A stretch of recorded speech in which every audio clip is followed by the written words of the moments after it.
L'entrée dans la 5e République au Togo est marquée depuis quelques semaines par l'éruption de mouvements de contestation, d'abord sur les réseaux sociaux, puis dans les rues. Le 6 juin a eu lieu une première journée de mobilisation contre le régime togolais, tandis que les activistes appellent à 3 nouvelles journées de mobilisation. Nous avons invité un membre du gouvernement pour avoir un point de vue officiel sur la conjoncture politique au Togo. Avec nous donc, Gilbert Badilem Bayena Bawara, il est le ministre de la Réforme, du Service public, du Travail et du Dialogue social. Monsieur le ministre, merci de répondre à notre sollicitation. Bonsoir. Bonsoir, monsieur Gilles Boko. C'est un grand plaisir d'être avec vous aujourd'hui. Je dois dire, face à la situation que vous venez de décrire, en tant que membre du gouvernement, mais aussi en tant que acteurs et responsables politiques, il est de notre devoir de chercher à éclairer nos concitoyens, de les rassurer, de leur faire comprendre que, quels que soient les problèmes qui peuvent se poser, quelles que soient les épreuves qui peuvent advenir, que nous avons la capacité, en tant que citoyens, en tant que responsables politiques, de les surmonter et puis de continuer la marche du pays en avant à travers l'esprit d'ouverture et de dialogue. Monsieur le ministre, le ciel de la 5e République semblait bien calme jusqu'au 6 juin, date à laquelle une grogne sur les réseaux sociaux, d'abord, s'est étendue aux rues de Lomé. Tout était parti d'un artiste activiste au nom de Amron, depuis interpellé puis libéré aux dernières nouvelles. Monsieur le ministre, pour revenir sur les conditions de l'interpellation d'Amron, est-ce qu'elle ne laisse pas à désirer quelque peu avec près de 50 soldats envoyés sur les lieux, en dehors des heures légales, pour après tout déposer le prévenu dans un hôpital psychiatrique? Est-ce que ça ne laisse pas à désirer? Vous savez, pour moi, c'est une situation malheureuse et regrettable. Mais cela étant, je crois qu'avant de faire la fixation sur les conditions éventuelles de son interpellation, les conditions dans lesquelles il a été interné plutôt dans un centre de santé et traité, il est important de souligner. Nous ne sommes pas en train de parler d'un citoyen qui est tranquille dans son coin, n'ayant rien fait du tout, aurait eu maille à partir avec un état répressif ou un état arbitraire, une situation arbitraire. Je dois rappeler que nous sommes dans une société ouverte et démocratique. Les libertés sont importantes, y compris la liberté d'opinion et d'expression. Qu'on ait des opinions, qu'on ait des positions, qu'on veuille même critiquer les institutions, on peut le faire. Mais a-t-on besoin pour cela de se livrer à des outrances, de tenir des propos qui sont manifestement des propos qui relèvent de l'injure publique, de la diffamation, de l'outrage à des autorités ou à des citoyens? Alors, je crois qu'on peut s'exprimer, on peut exprimer son point de vue, on peut exprimer ses opinions, on peut même critiquer la conduite des affaires du pays, mais on n'a pas besoin des outrances auxquelles on a assisté, au flot au torrent d'insanité, de boue qui était déversé publiquement et quotidiennement à travers les réseaux sociaux.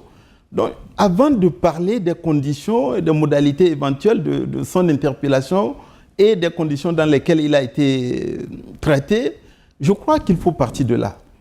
Et rappeler que nous devons avoir un peu plus de courtoisie, de civisme. Nous pouvons nous parler, on peut se critiquer. Un citoyen peut critiquer ce qu'il considère être pas satisfaisant. Mais on n'a pas besoin de se livrer aux agissements et aux comportements auxquels on a assisté de la part de cet artiste. Maintenant, je crois que dans une phase pratiquement préliminaire d'enquête par la police judiciaire, il a été rapidement perçu que ce cas ne méritait pas de faire l'objet d'une véritable procédure judiciaire. Et il a été interné dans un centre de santé approprié où sa famille, ses parents avaient accès à lui. Son avocat a pu avoir accès à lui et même à témoigner en indiquant qu'il était bien portant, qu'il était bien traité dans ce lieu de soins. Aujourd'hui, il faut se réjouir du dénouement qui est intervenu, qui traduit véritablement une volonté d'apaisement, une volonté d'ouverture, une volonté de calmer les esprits.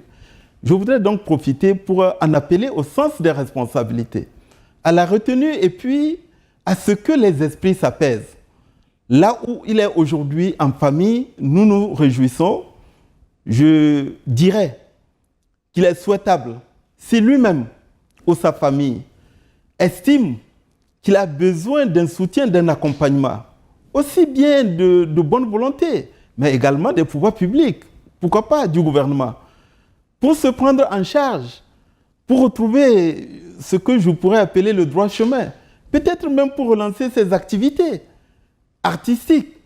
Il doit pouvoir compter sur les bonnes volontés, y compris sur l'accompagnement et le soutien du gouvernement, qui a toujours été attentif à ce que les hommes de culture, les artistes, les chanteurs peuvent contribuer comme apport à la revalorisation de la musique togolaise, au rayonnement de la musique togolaise.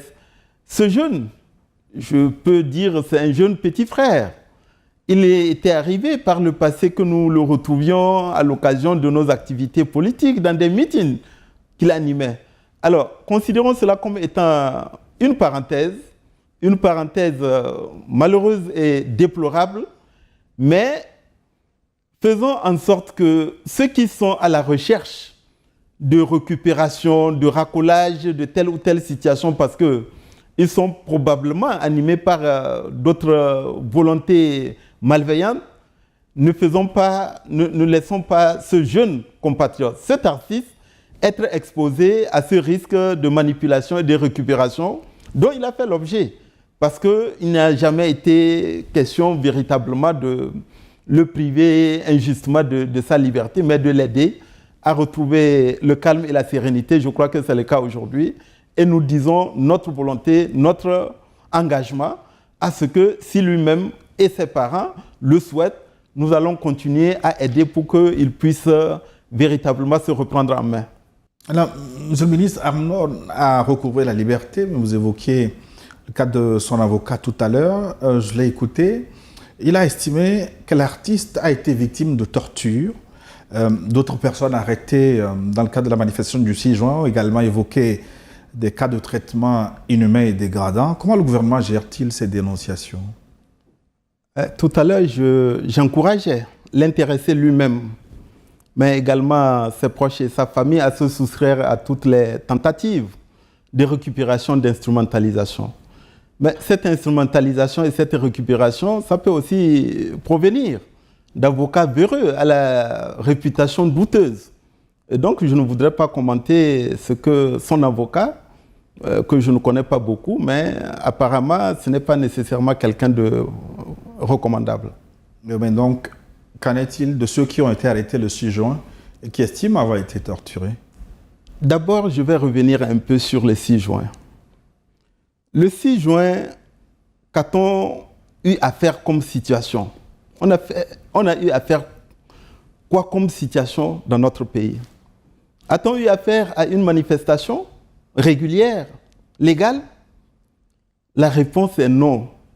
Parce que pour qu'il y ait une manifestation régulière et légale, il aurait fallu que nous connaissions les organisateurs, qu'ils aient procédé à une notification et à la saisine des autorités compétentes, notamment des mairies ou du ministère de l'administration territoriale, ne serait-ce que pour permettre de coopérer, d'identifier avec eux s'ils disposent d'un service d'ordre, de faire comme cela a toujours été le cas, d'examiner éventuellement le point de départ et le point de chute, les modalités et conditions de la manifestation pour que ça puisse se dérouler dans de bonnes conditions.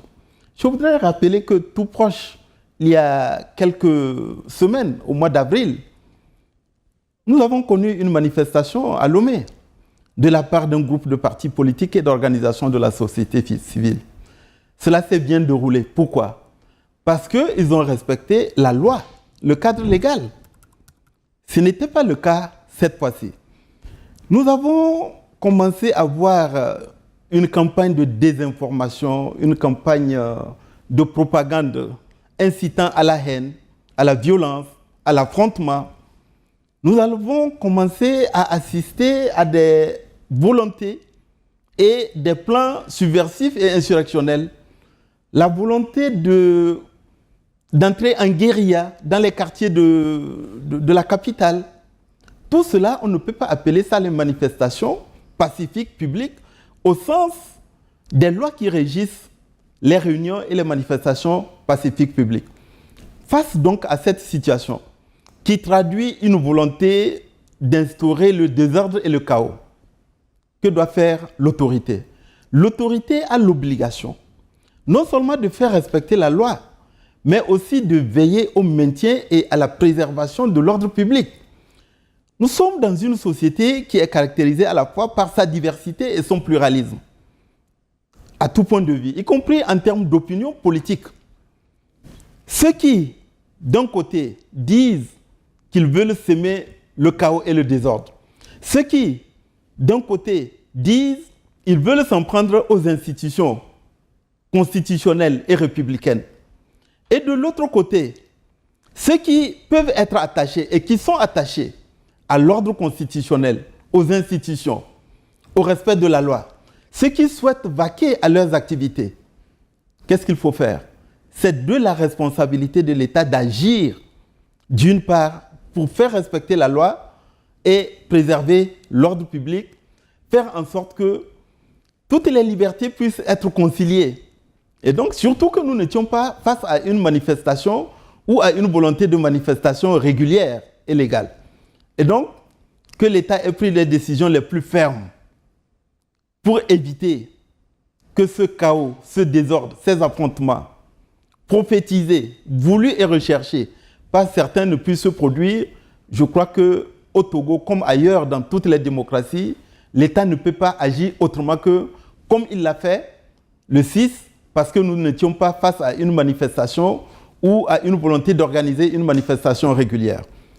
Je sais que parmi les personnes qui ont été interpellées, il y en a qui ont pu agir par ignorance ou par méconnaissance des lois. C'est d'ailleurs pourquoi, cette fois-ci, il y a une anticipation, il y a une communication. Les règles, le cadre légal régissant et encadrant les réunions et les manifestations pacifiques publiques ont été rappelés à travers un communiqué du gouvernement. Et donc, je voudrais donc saisir l'occasion pour en appeler au sens de la responsabilité, au civisme, à la retenue des uns et des autres. Et surtout, à dire à nos concitoyens qu'à partir du moment où une manifestation n'est pas régulière, une manifestation n'est pas légale, n'est pas organisée dans le respect des règles et du cadre légal, il vaut mieux s'abstenir de vouloir y participer parce que vous trouverez face à vous l'État qui n'est pas dans une volonté de répression ou d'oppression de quelque nature que ce soit, mais qui est dans son rôle, dans sa responsabilité de faire respecter la loi, de maintenir l'ordre et la sécurité au bénéfice de tous les concitoyens.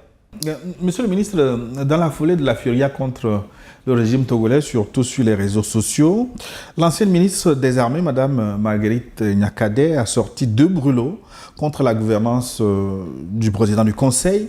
Que voyez-vous là? Une coïncidence ou une connivence avec les grognards?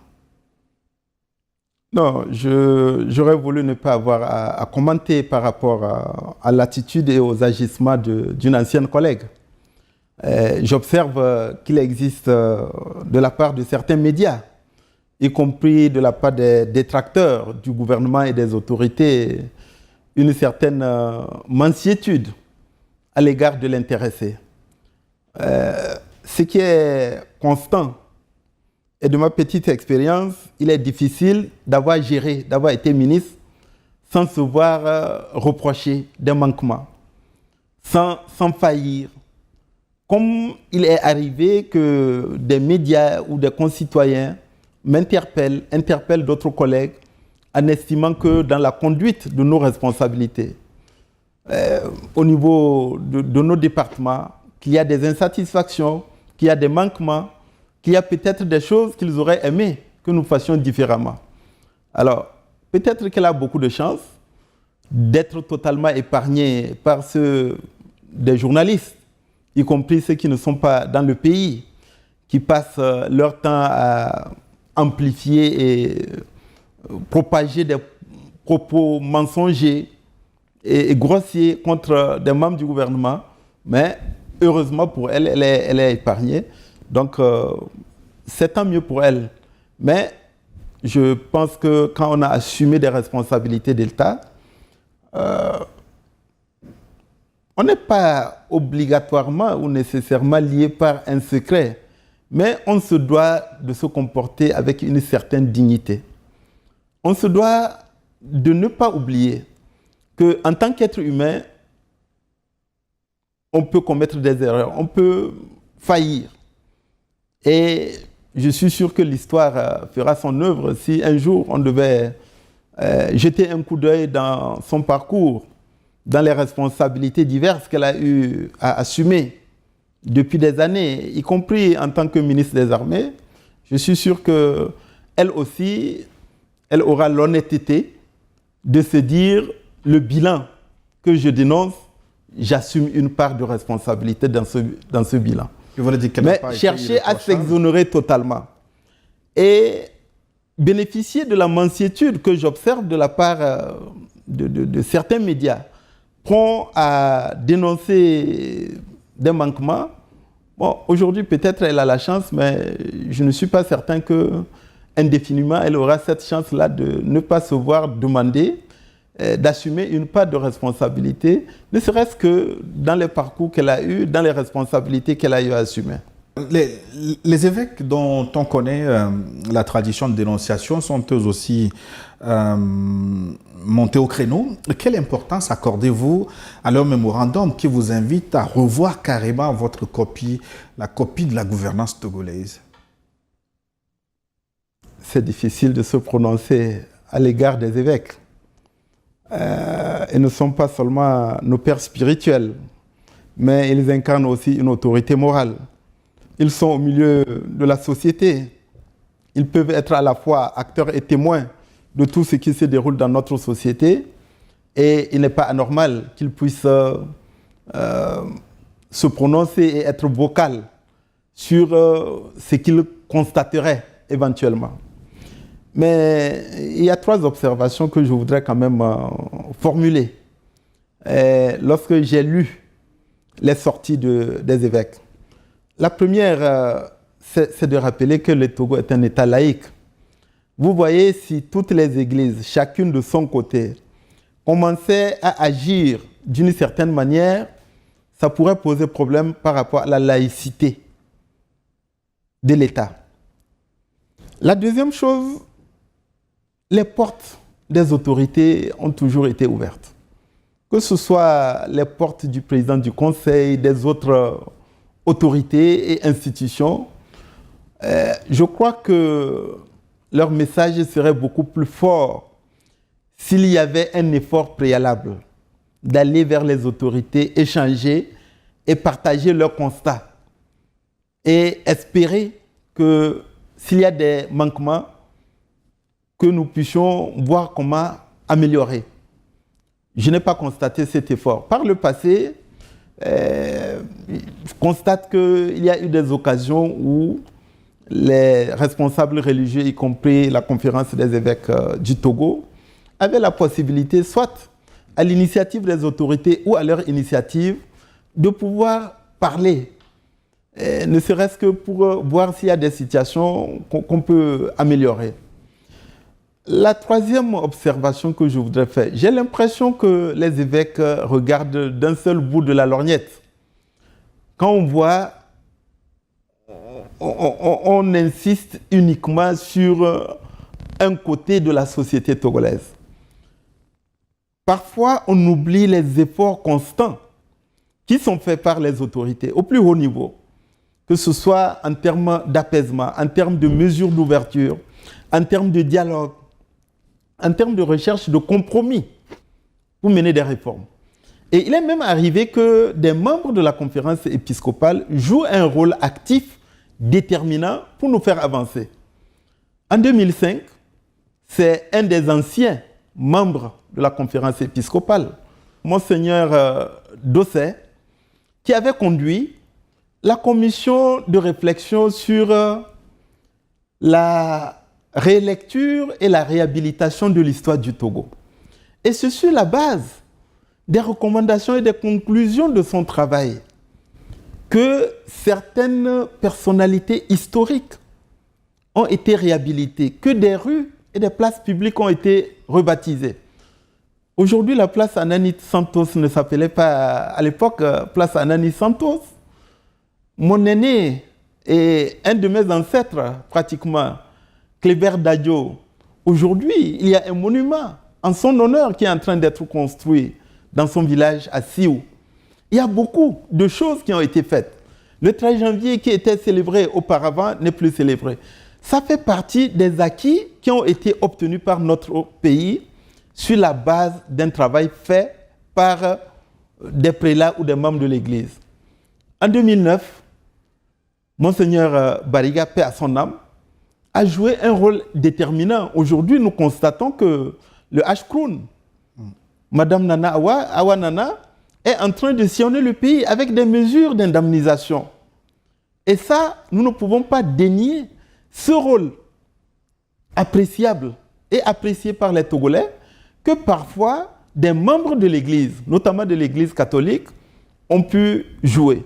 Moi-même, en tant que ministre de la fonction publique, il m'arrive, avec mes collègues de la santé et de l'éducation, de regarder comment nous pouvons collaborer et coopérer en matière d'enseignement confessionnel ou des centres de santé confessionnels. À l'occasion de tous les concours, lorsque des centres de santé confessionnels nous sollicitent pour déployer des agents publics, il y a toujours un accompagnement. Lorsque des enseignants ou des admissibles au concours de recrutement en qualité de fonctionnaires enseignants peuvent être déployés dans des établissements confessionnels pour soutenir l'enseignement catholique et protestant, nous le faisons. Et donc, même quand il y a des moments de tension, de contestation sociale, je sais le rôle que des responsables de l'Église jouent à notre côté pour apaiser et dissiper les tensions. Et donc, moi, j'aurais voulu une conférence épiscopale qui puisse apparaître, du moins à mes yeux, beaucoup plus équilibrée que ce que nous avons constaté récemment, mais une église aussi qui n'hésite pas à aller vers les autorités lorsqu'elle a des constats par rapport à des choses qui peuvent avancer, faire avancer le pays, d'aller vers les autorités sans nécessairement se priver ou être dispensé de la possibilité de s'exprimer publiquement. Mais lorsqu'on aperçoit comme tout le monde des dénonciations qui ne sont pas nécessairement exactes, parce que s'ils venaient vers nous, nous allons leur expliquer sur telle situation, voilà la réalité. Ce n'est pas parce qu'on est religieux, fût-on évêque, qu'on ne peut pas se tromper. Et donc, je voudrais leur dire, le gouvernement, les autorités restent disponibles et ouvertes. Chaque fois qu'il y a des situations, nous pouvons nous retrouver, les examiner. Nous allons écouter leurs conseils, leurs exhortations, et ensemble, nous pouvons trouver des solutions pour améliorer. Quand ils veulent... Vous pouvez les appeler également. Oui, mais... Faire le premier pas, les écouter. Nous ne connaissons pas quotidiennement les préoccupations qu'ils peuvent avoir et qui sont d'intérêt national. Quand eux, ils estiment avoir des préoccupations qui touchent à l'intérêt du pays, à la cohésion, à la paix sociale, qu'ils n'hésitent pas. Deuxièmement, je leur prierai de ne pas être insensible à tous les efforts qui sont déployés dans le sens de l'apaisement, dans le sens de l'ouverture, dans le sens de la recherche du compromis. Et quand ils veulent encourager la société togolaise, de ne pas uniquement regarder une partie de la société togolaise, mais de nous appeler collectivement. Parce qu'on dit, pour danser le tango, il faut être deux. Quelle que soit la volonté d'ouverture, quelle que soit la volonté de main tendue, que le président du Conseil aujourd'hui ou le président de la République hier, dont ils peuvent être animés, encore faut-il qu'en face de nous, on retrouve des gens qui acceptent cette main tendue et qui acceptent que nous puissions nous considérer en frères et que nous puissions cheminer ensemble. Monsieur le ministre, comme certains laissent attendre, est-ce que des mains extérieures se cachent derrière ces mouvements de contestation, les appels à la désobéissance civile? Je ne sais pas si je dois appeler ça des mains obscures ou des forces obscures. Mais je voudrais dire ceci. C'est devenu désormais un peu récurrent. En 2010, au lendemain de l'élection présidentielle, on a les mêmes forces, plus ou moins, qui ont incité à la mise en place du Front pour l'alternance et le changement, FRAC.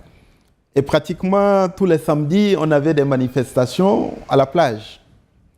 Dans les années 2011-2012, on a connu le collectif Sauvons le Togo.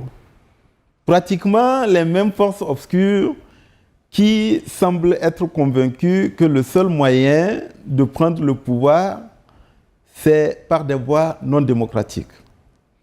En 2017-2018, c'est pratiquement les mêmes forces obscures, alors que la majorité et le gouvernement à l'époque avaient manifesté une volonté d'ouverture, de dialogue et de compromis.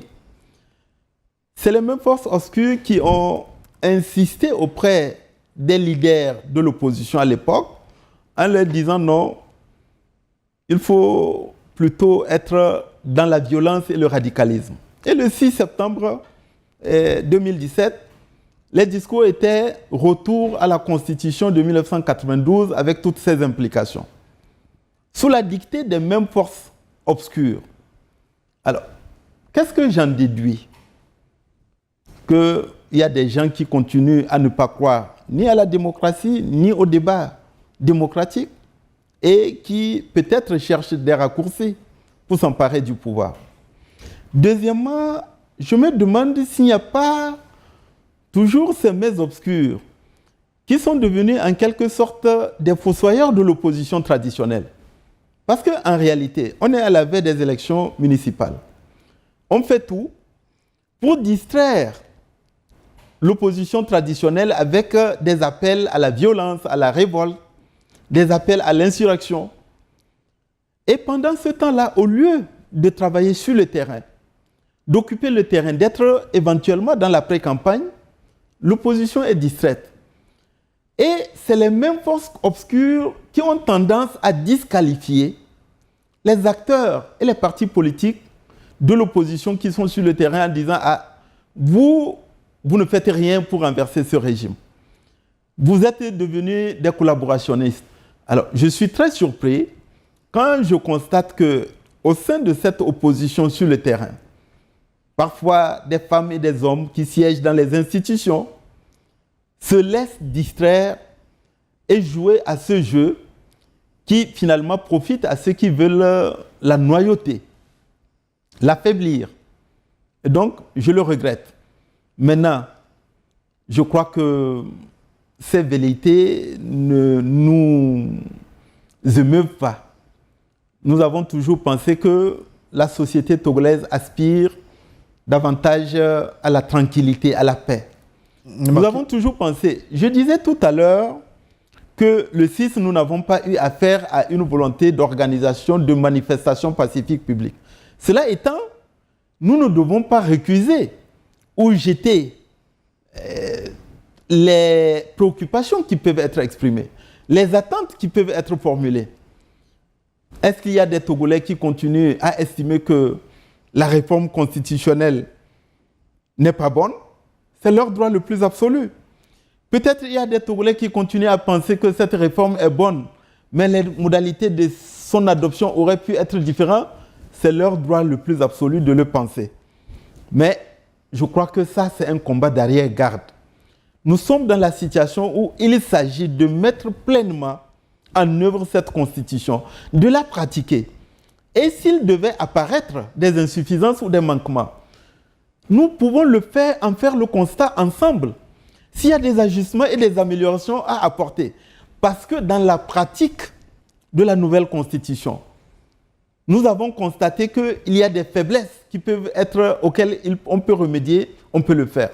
Qu'il y ait des concitoyens qui se disent que la hausse du prix de l'électricité n'a pas été suffisamment expliquée. Mais c'est quelque chose de respectable. Qu'il y ait des jeunes qui sont confrontés au chômage, à la précarité, qui se disent « Nous aurions aimé que le gouvernement crée davantage les conditions de création d'emplois. » Nous pouvons l'admettre.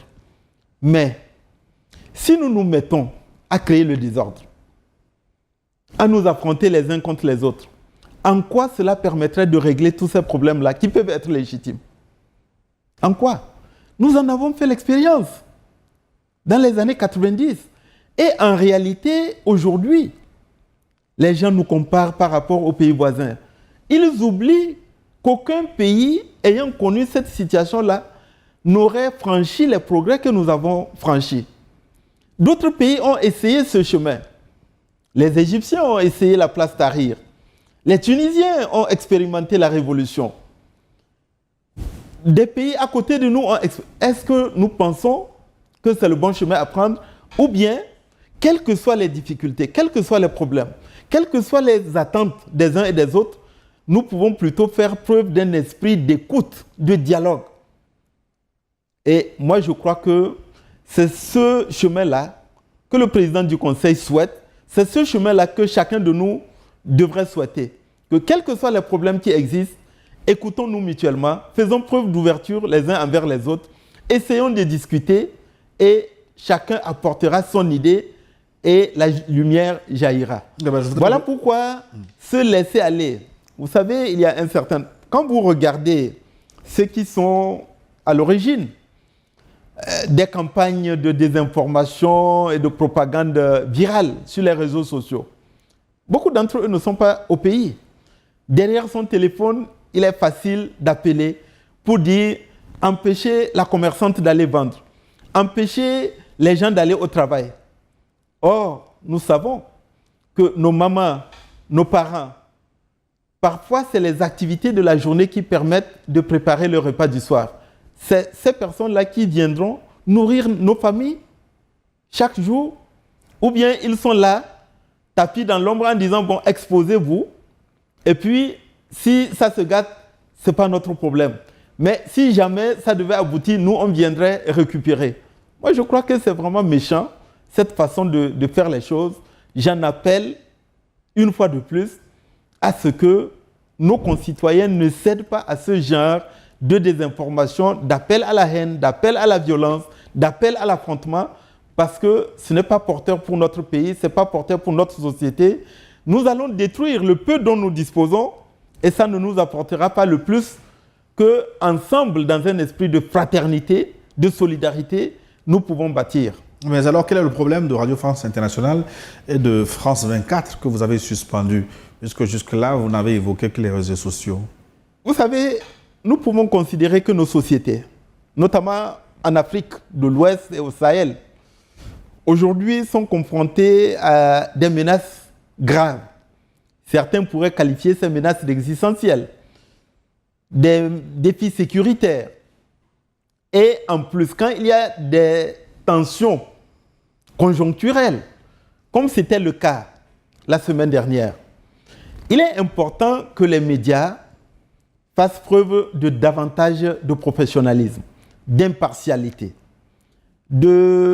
d'équilibre et de volonté de vérification de l'information avant d'en parler.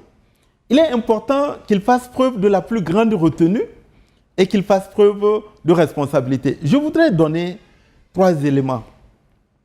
Avez-vous entendu les médias dont on parle informer sur le fait que nous étions face à des manifestations illégales et irrégulières? Leurs journalistes ou leurs reporters avaient la possibilité de vérifier. Ils le savaient, mais ils ne l'ont pas dit. Ils ont donné le sentiment qu'il y avait une manifestation régulière qui serait en train d'être réprimée. Je crois que c'est de la malhonnêteté. Il y a le cas d'un médecin qui a été exhibé un peu partout. Mais il y a des membres des organisations syndicales, d'organisations corporatistes du secteur de la santé qui m'ont appelé. Je leur ai posé la question, est-ce que la personne dont vous me parlez a été arrêtée parce qu'elle est médecin? A-t-elle été arrêtée sur son lieu de travail, dans un centre de santé? La réponse qui m'a été donnée est non. La personne portait-elle une blouse bleue ou blanche dans la rue qui la distinguait des autres manifestants? La réponse était non.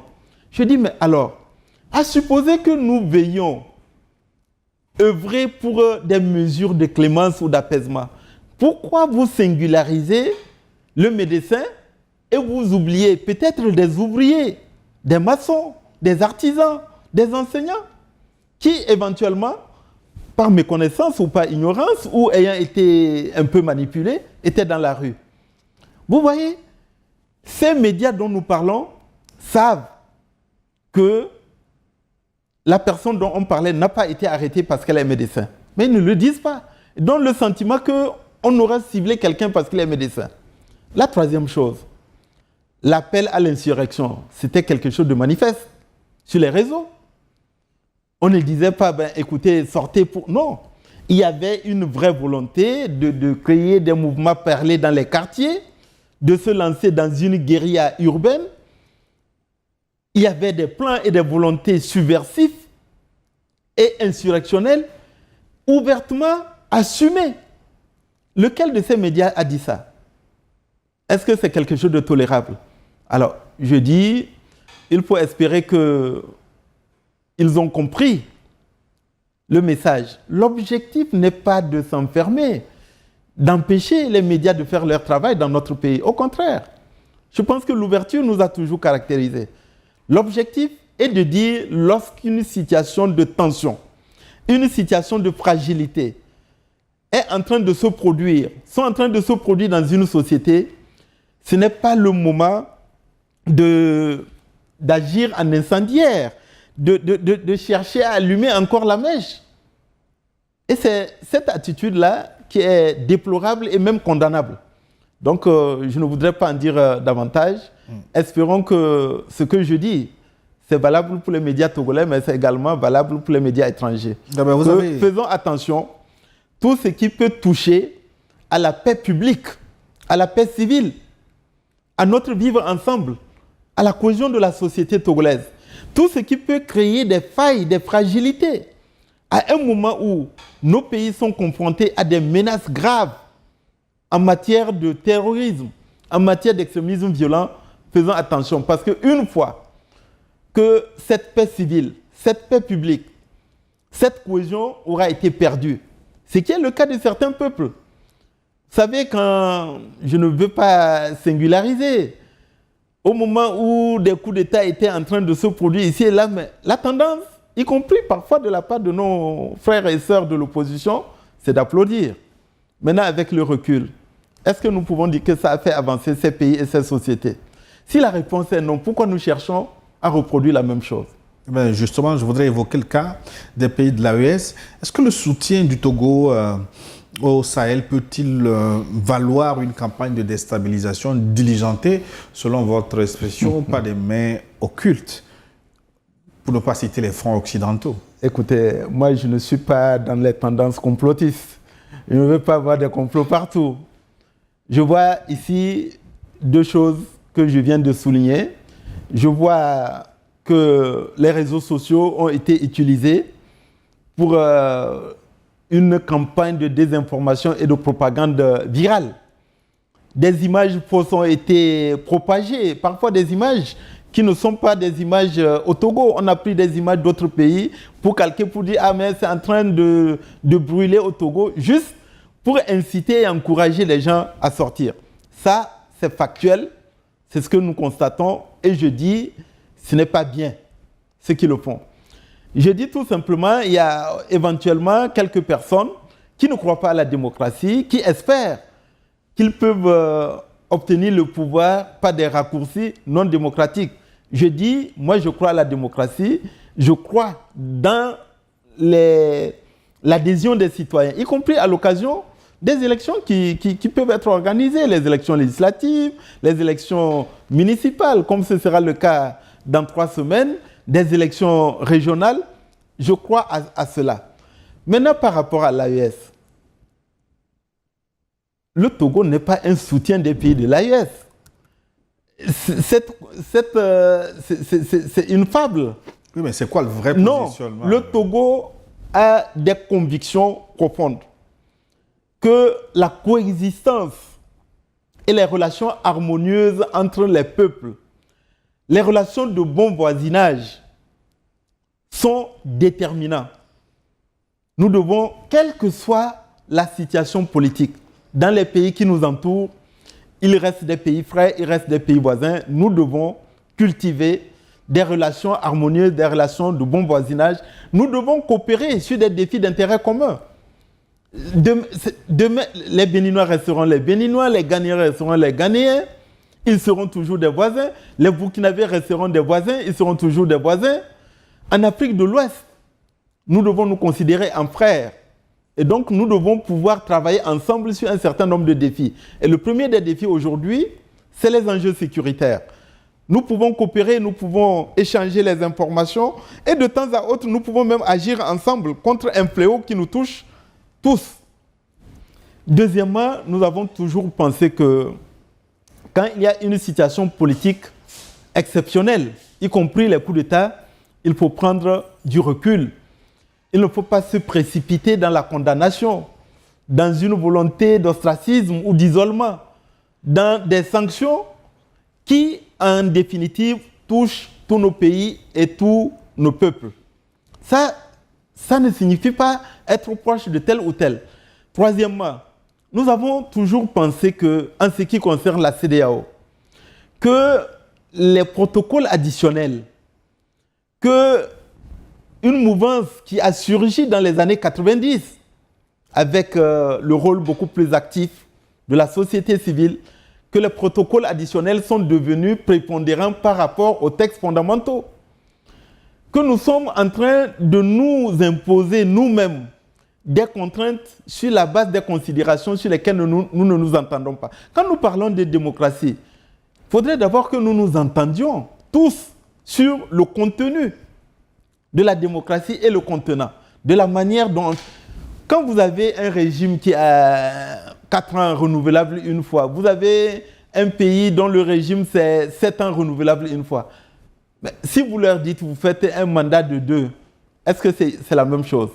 Alors, donc, tout cela ne doit pas être considéré comme... Non, nous considérons tous les pays de la sous-région comme étant des pays frères et amis avec lesquels nous devons travailler pour relever ensemble un certain nombre de défis et d'enjeux. Mais vous êtes proche de l'AES, puisqu'à un moment donné, vous avez exprimé ouvertement l'envie d'adhérer à cette alliance. Et vous savez, vous ne pouvez pas empêcher un peuple de réfléchir, de se projeter, de réfléchir sur les possibilités qui peuvent s'offrir. Mais je crois que la question de l'adhésion du Togo à une organisation internationale, fût-elle l'AES, c'est un sujet suffisamment sérieux qui mériterait d'être réfléchi et porté aux Togolais par les autorités qui en sont légitimes. Et aujourd'hui, c'est le président du Conseil qui serait l'autorité la plus légitime pour tracer le chemin, pour dire qu'est-ce que nous faisons. Maintenant, soyons un peu aussi sérieux. Nous sommes quand même les héritiers de ceux qui nous ont devancés, y compris de pères de la nation, membres fondateurs de la CEDEAO. Si un jour la question devrait se poser,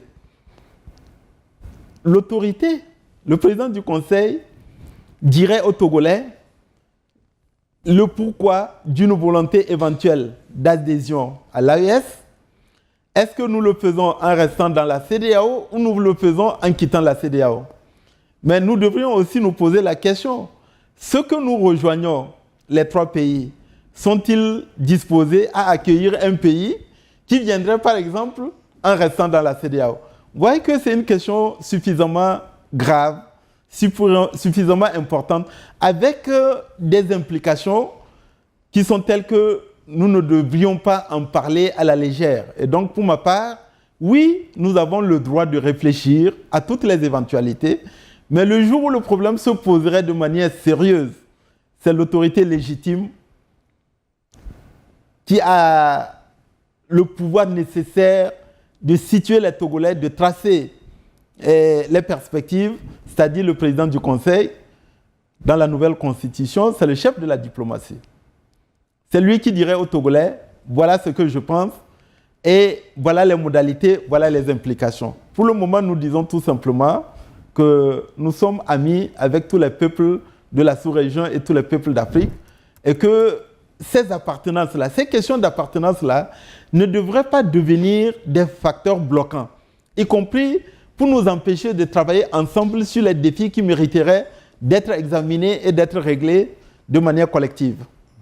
Monsieur le ministre, je voudrais revenir au fondement, au motif des mouvements de contestation. Pour l'essentiel, je retiens qu'on vous reproche de laisser une minorité s'accaparer les ressources publiques au détriment de la majorité, une dénonciation faite en son temps par l'ex-président de la République, qui est le président du Conseil. Pourquoi des mesures vigoureuses n'avaient-elles pas été prises pour garantir une meilleure répartition des richesses du pays? Bon, quand vous dites des injustices ou une minorité, de qui vous parlez? Vous voyez, j'ai dit tout à l'heure, il y a les mots d'ordre appelant à la violence, à l'affrontement, à la subversion, à l'insurrection, qui sont relayés sous des motifs fallacieux, y compris ce genre de slogan. Bon, quand vous avez une députée à l'Assemblée nationale, qui siège à l'Assemblée nationale, qui touche ses indemnités de député, et qui parle d'une minorité, elle se met de quel côté? Quand vous avez un député, fût-il de l'opposition, qui siège à l'Assemblée nationale, qui touche ses indemnités, qui touche son salaire, de quel côté il se met? Serait-il en mesure de dire que bon, ses collègues députés à l'Assemblée nationale appartiennent à la minorité et puis lui, il n'appartient pas à cette minorité prétendue? Quand vous avez des frères et sœurs de l'opposition qui dirigent des mairies, qui sont des conseils municipaux, et donc qui participent à la gouvernance et à la gestion de la chose publique, vous les mettez de quel côté? Vous savez, il y a de ce genre de slogans qui permettent tout simplement de dénigrer, de jeter des anathèmes, d'injurier, de diffamer. Je crois que le salaire d'un ministre au Togo est connu. Le salaire d'un député au Togo est connu. Maintenant, s'il y avait une infraction commise par un député ou un ministre, que ceux qui ont les informations nécessaires donnent ça à la justice. Je crois qu'il y a maintenant un certain nombre de mécanismes, y compris des numéros verts qui peuvent permettre de dénoncer. Et donc, permettez que je ne puisse pas entrer dans ce genre de considération et jeter en pâture d'honnêtes femmes et d'honnêtes hommes qui parfois se dévouent et aident. Je ne dis pas qu'ils sont parfaits, nous ne sommes pas parfaits, mais cataloguer tous ceux qui participeraient à la gestion du pouvoir. Et surtout, que certains qui y participent aussi continuent à dénigrer les autres. Et ça me paraît assez bizarre. Comme je l'ai souligné, le diagnostic ne vient pas seulement de ceux qui sont sur les réseaux sociaux. Il vient d'abord du président du Conseil lui-même. Non, il faut lire le mot du président dans son intégralité. Il a parlé d'une société. Il n'a pas même dit le Togo. Et c'est à supposer même que ce qu'il dénonçait concerne aussi le Togo. Mais c'est aussi un appel au civisme, un appel à la responsabilité quand on est impliqué dans la gestion des affaires du pays. Voilà. Donc je ne crois pas que son intention était de dire que au Togo, il y a une minorité pieuse et une majorité qui serait... Qui tire le diable par la queue et le singe par la langue? Non, je ne crois pas que c'était là son intention. Les gens sont en train de galvauder le message à la responsabilité et au civisme qu'il avait eu à lancer à l'époque, mais un message qui reste d'actualité. Mais ceux qui ont fondé un certain espoir sur la Ve République commencent quelque peu par douter, et pour cause. Depuis leur investiture le 3 mai dernier, ni le nouveau président de la République, ni le président du Conseil ne se sont adressés à la nation. Qu'est-ce qui justifie ce silence, ce vide exécutif, monsieur le ministre? Bon, l'investiture a eu lieu. Il y a eu la prise de fonction du président du Conseil et du président de la République. Je pense qu'il y a quelques jours, j'imagine qu'une grande chaîne comme la vôtre, vous avez couvert l'activité du président du Conseil au parc industriel d'Adétikopé, où était lancée une usine textile. Chaque jour, dans ces activités, notamment les audiences, vous les suivez. Vous savez, il faut aussi éviter cette personnalisation du pouvoir. J'espère que quand nous allons entrer de plein pied dans le fonctionnement de la Ve République, cette volonté de déconcentration des centres de décision et de pouvoir, de partage des responsabilités, que chacun à son niveau puisse faire ce qu'il doit faire. Ça permettra de ne pas faire une fixation, une focalisation ni sur le président du Conseil, ni sur le président de la République, ou alors sur les députés, et de comprendre que nous voulons une société dans laquelle chacun a sa place, chacun apporte sa contribution, parce que quel que soit le rôle modeste que les uns et les autres peuvent jouer, c'est l'addition de la contribution de chacun qui peut permettre à une société, à notre société, de progresser. Mais monsieur le ministre, ça fait quand même bientôt 2 mois que les Togolais n'ont pas vu leur nouveau président de la République, ils n'ont pas entendu parler de lui. Vous savez, c'est aussi ça une des vertus de cette nouvelle constitution. La nouvelle constitution a défini le rôle du président de la République, chef de l'État. Et ce rôle-là, ce n'est pas un rôle d'exposition inutile, comme dans d'autres pays qui ont fait le choix du régime parlementaire.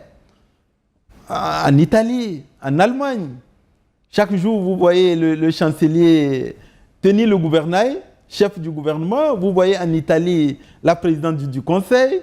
En Éthiopie, vous voyez le Premier ministre éthiopien. En Angleterre, vous pouvez passer 3 mois, 6 mois sans voir le roi Charles III. En Belgique, le roi, vous ne le voyez pas tout le temps. En Espagne, vous voyez, c'est ça aussi la Ve République et le régime parlementaire. Un président de la République plutôt effacé et un président, un chef de l'exécutif qui a l'essentiel des pouvoirs exécutifs et qui est à la tâche. Être à la tâche, ce n'est pas l'affichage. Être à la tâche, c'est chaque jour veiller à ce que des orientations soient données à l'administration, que des décisions soient prises, que les forces de défense et de sécurité dans la partie nord du pays soient équipées convenablement, soient nourries convenablement, et que les attaques puissent être contenues, que notre territoire soit défendu, que les populations soient défendues et protégées. Et vous voyez que c'est ça qui se passe. Pendant que certains essayaient de nous distraire ici à Lomé, nous subissions une attaque d'envergure dans la région nord du pays. Pourquoi cette attaque est repoussée, est contenue, neutralisée?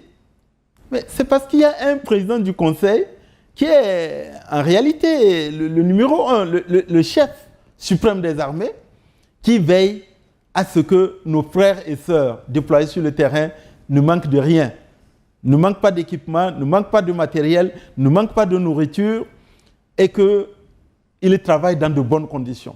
C'est ça le travail. Aujourd'hui, les examens nationaux sont en train d'être organisés un peu partout. Qui les organise? C'est l'administration, c'est l'État. Voulez-vous que le président du Conseil soit en train de sillonner les lycées, les collèges, pour regarder comment les examens sont en train... Y a-t-il des problèmes dans l'organisation de ces examens? Il n'y en a pas. Les fonctionnaires, ils continuent à être payés. Des projets continuent à être lancés. C'est ça l'État. Évitons d'être dans l'affichage, dans une communication propagandiste. nous ne sommes pas connus en tant que Togolais dans ce siège-là. Qu'en est-il de la formation d'un nouveau gouvernement? L'actuel a démissionné depuis bientôt 2 mois, après 1 an de transition. Au cas où tu étais intéressé, je vais t'aider en te donnant l'adresse à laquelle tu pourrais adresser ta candidature et exprimer ton souhait d'être membre du gouvernement. Vous savez, le gouvernement en cours de formation sera le premier gouvernement de la première législature de la Ve République. Si vous regardez de près, ce qui a toujours caractérisé le président du Conseil actuel, aujourd'hui en tant que président du Conseil, hier en tant que président de la République, c'est le souci de l'unité et de la cohésion. Mais c'est aussi des valeurs qui s'incarnent. Ce n'est pas dire unité, cohésion, appeler les Togolais à travailler ensemble, ce n'est pas juste en parler. Lorsque, avant son investiture et sa prise de fonction en tant que président du Conseil, il en a eu l'occasion, parce que la Constitution, ancienne comme actuelle, le lui permettait, de coopter, de désigner 20 sénateurs. Qu'est-ce que vous avez constaté? Sur les 20 sénateurs, il y a pratiquement 10 sénateurs de la majorité et 10 sénateurs de l'opposition, et une parité entre hommes et femmes. C'est ça l'ouverture, c'est ça l'unité, c'est ça la cohésion. Et donc, il faudra, comme il l'a toujours fait, veiller et faire en sorte que le gouvernement qui sera formé ressemble à la société togolaise en termes de diversité, en termes de cohésion, en termes d'unité.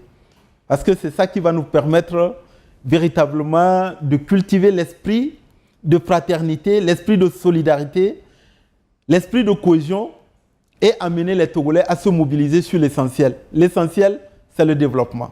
L'essentiel, c'est la sécurité. Il y veille et il le fait quotidiennement. Et donc, je voudrais vous demander un peu de patience, mais néanmoins, comme je vous ai promis, je vous donnerai l'adresse au cas où vous êtes intéressé à manifester votre intérêt ou votre candidature, même si ce n'est pas ça la pratique.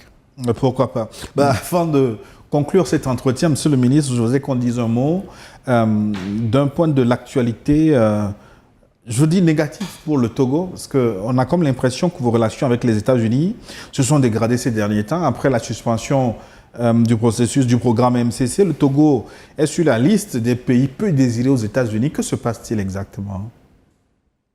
Vous savez, les MCC, le Millennium Challenge Corporation, il y a certains de nos compatriotes, certains de nos concitoyens, parfois des acteurs politiques de premier plan, qui se sont amusés à aller dénigrer le pays auprès des Américains. Dire, bon, il faudrait priver le Togo de ce programme.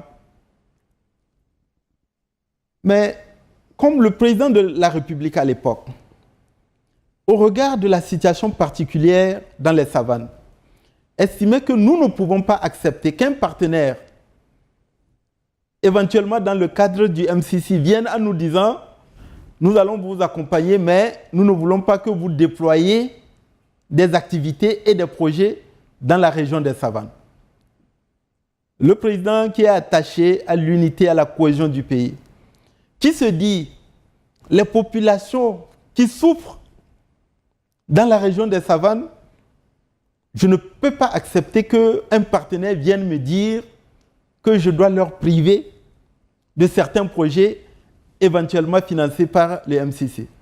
Et certains leaders, y compris qui sont de la région des savanes, sont heureux d'aller torpiller le Togo à Washington, d'être contents de dire « Ah, grâce à nous, on aurait privé le Togo du MCC ». Ce n'est pas ce qui s'était passé. C'est le Togo lui-même qui a dit « Si vous ne pouvez pas m'accompagner conformément à mes priorités,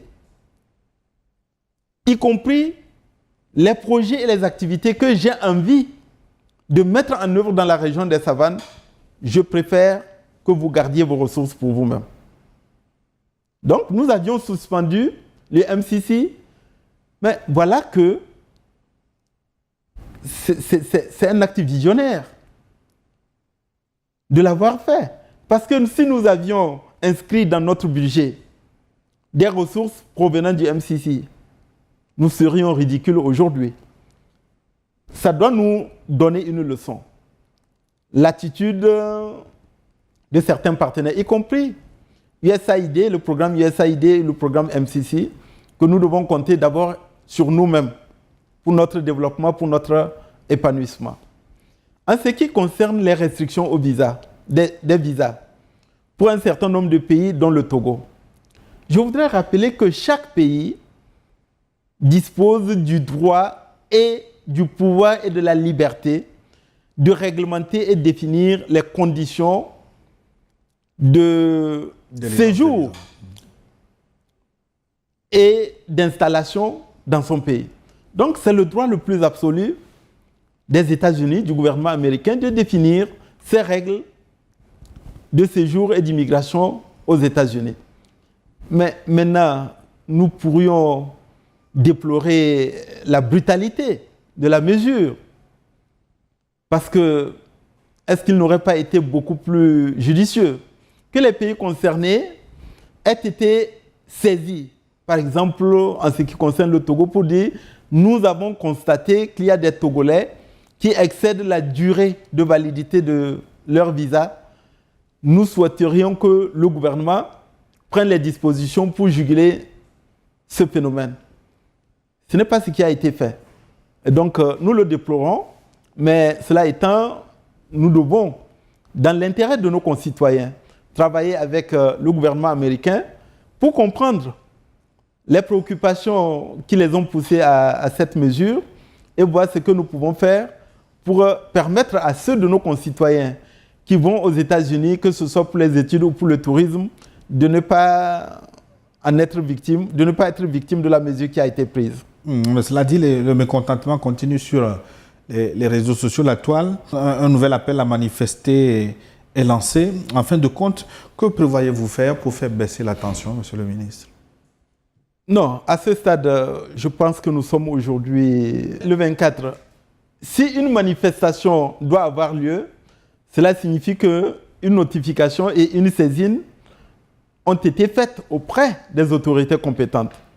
À ce stade, je n'ai aucune indication que le respect des règles, le respect du cadre légal ont été respectés. À partir de ce moment, s'il se confirme qu'il n'y a pas de notification, qu'il n'y a pas de saisine des autorités, je voudrais exhorter, encourager nos concitoyens à ne pas prendre le risque de vouloir participer à des manifestations qui sont irrégulières et illégales, parce que la responsabilité de l'État, la responsabilité des forces de l'ordre, la responsabilité de l'appareil judiciaire, c'est de faire respecter la loi.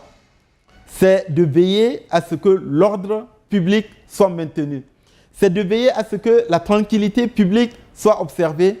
C'est de veiller à ce que nos concitoyens puissent vaquer librement à leurs occupations. Et donc, une manifestation illégale et irrégulière, ce n'est pas la peine de prendre le risque en sachant qu'en cherchant à participer à un regroupement, à un rassemblement, dans le cadre d'une manifestation interdite, je ne dirais même pas interdite, illégale et irrégulière, on est en train de s'exposer.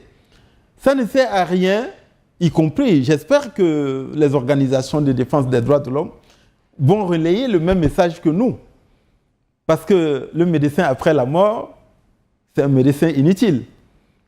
Donc si nous pouvons faire preuve de prévention, d'appel au civisme, au sens de la responsabilité, à ne pas prendre des risques inutiles, c'est ça qui est le plus important. Donc je dis à mes concitoyens, aux Togolais, ne suivez pas les mots d'ordre de ceux qui, depuis des capitales étrangères, sont en train de nous amener à nous livrer à des violences, à des affrontements. D'abord, l'autorité ne laissera pas faire. Et deuxièmement, évitons la situation dans laquelle certains de nos concitoyens auraient le sentiment qu'ils sont obligés de se défendre contre ce qu'ils n'acceptent pas. Il y en a ceux qui peuvent dire nous avons envie de participer à une manifestation illégale. Il y en a qui pourraient être tentés de dire, dans la situation actuelle, dans mon quartier, je ne veux pas que l'ordre soit troublé par des gens, que mes activités soient troublées par des gens qui agissent de manière anarchique. C'est tout aussi illégal. Vous dites? C'est tout aussi illégal. Pourquoi?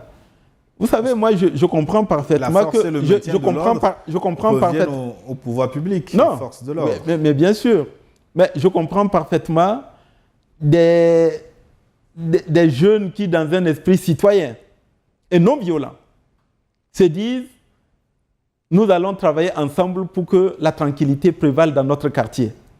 Je comprends des notables ou des autorités traditionnelles qui se diraient mais nous avons trop souffert de manifestations anarchiques qui conduisent à des chasses-poursuites entre les forces de sécurité et des gens qui viennent parfois pour créer le désordre dans notre quartier. Moi, je les comprends. Je dis à tout le monde, faites confiance à l'autorité publique. Faites confiance aux forces de l'ordre. C'est ce que je dis. Mais je dis à ceux qui seraient tentés de créer le désordre de ne pas obliger d'autres citoyens à croire qu'ils sont en droit de se défendre. C'est ça le problème. Même si nous disons qu'il ne faut pas le faire, nous ne pouvons pas être dans chaque quartier, devant chaque maison. Si quelqu'un vient dans votre quartier et que vous vous êtes organisé pour dire bon, si vous êtes un passant, vous avez vos activités dans le quartier, il n'y a pas de problème. Mais si vous venez pour créer le désordre dans notre quartier, nous ne voulons pas de toi dans le quartier. En quoi cela est illégal? Ce n'est pas illégal. Ne le faites pas en recourant à la violence. C'est ce que nous disons. La violence légitime, c'est seulement les forces de l'ordre qui peuvent en faire l'usage. Et que ferez-vous pour dégonfler le mécontentement de ceux qui s'expriment sur la toile avec des relais dans le pays? Mais ceux qui s'expriment sur la toile, vous les connaissez? Vous savez même qu'ils ont commencé en utilisant l'intelligence artificielle à afficher de faux citoyens, à afficher de faux messages, de faux chefs traditionnels, de faux artistes. Comment vous pouvez gérer une situation pareille? C'est des partisans du chaos et du désordre. Et ces partisans du chaos et du désordre, la seule réponse légitime qu'il faut leur opposer, c'est le respect de la loi. Et le respect de la loi doit être assuré par les forces de l'ordre. C'est ce que j'ai dit. Merci, Monsieur le ministre. Nous arrivons à la fin de cet entretien. Merci d'être passé chez nous et évoquer ce sujet. C'est moi qui vous remercie. Merci. Et aux fidèles téléspectateurs, merci de votre aimable attention. Cet entretien est à suivre également sur nos réseaux sociaux Facebook, YouTube et sur notre site internet www.newtv.com. À très bientôt.